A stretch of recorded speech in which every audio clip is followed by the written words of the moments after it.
بسم اللہ الرحمن الرحیم۔ السلام علیکم۔ علمی روم یوٹیوب چینل میں خوش آمدید۔ دوپہر کا وقت تھا، بارش کے سبب ٹھنڈی ٹھنڈی ہوا چل رہی تھی۔ ماں نے دانش کو بازار سے سبزی لینے کا کہا تو وہ اپنی سائیکل پر سوار ہو کر بازار کی طرف روانہ ہو گیا۔ دانش ماں باپ کا فرما بردار بیٹا تھا، والدین کے منہ سے نکلے ہر حکم کو پورا کرتا تھا۔ بازار جاتے ہوئے راستے میں دانش سائیکل چلاتے ہوئے تھک گیا تو کچھ دیر کے لیے وہ سائیکل کھڑی کر کے ایک درخت کے نیچے بیٹھ گیا۔ اچانک اس کی نظر ایک پرانے پرس پر پڑی جو قدرے بہتر حالت میں پڑا تھا۔ دانش نے سوچا کہ یہ پرس اٹھا لیتا ہوں، گھر جا کر چھوٹی بہن کو دوں گا، وہ کئی بار امی سے پرس لینے کا کہہ چکی تھی۔ دانش نے پرس کو اٹھایا اور گرد و غبار صاف کرتے ہوئے جب پرس کھولا تو ہکا بکا رہ گیا۔ اس پرس میں سونے کا ہار اور بہت ساری جیولری موجود تھی۔ وہ بہت خوش ہوا، مگر اس کے ذہن میں ذمہ داری کا احساس پیدا ہوا اور کچھ دیر سوچنے کے بعد اس نے پرس مالک تک پہنچانے کا فیصلہ کر لیا۔ کچھ دیر آرام کرنے کے بعد وہ پرس جیب میں ڈال کر بازار کی طرف روانہ ہو گیا۔ ابھی تھوڑا سا آگے بڑھا ہی ہوگا کہ دانش کو راستے میں ایک پریشان بڑھیا نظر آئی جو راستے میں کچھ تلاش کرتے ہوئے روئے جا رہی تھی۔ دانش کو شک ہو گیا کہ شاید وہ پرس اسی بڑھیا کا ہے۔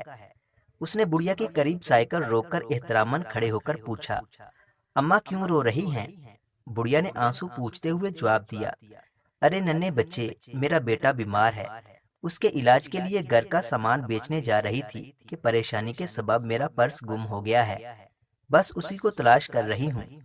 دانش نے باتوں باتوں میں بڑھیا سے دریافت کرتے ہوئے کہا، اماں جی اس پرس میں کیا تھا؟ یہ سن کر بڑھیا کے چہرے پر آس اور امید کے آثار نمایاں ہو گئے۔ انہوں نے جلدی سے جواب دیا، بیٹا میرے جہیز میں جو سامان ملا تھا وہ تو سارا ایک ایک کر کے بک گیا، مگر ایک ہار بچا تھا جسے بیچنے جا رہی تھی کہ گم ہو گیا۔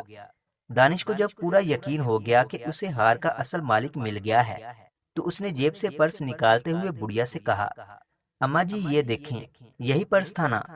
یہ سن کر بڑھیا نے جھولی اٹھا کر نگاہیں بلند کی اور دانش کے لیے رو رو کر دعائیں مانگنے لگی۔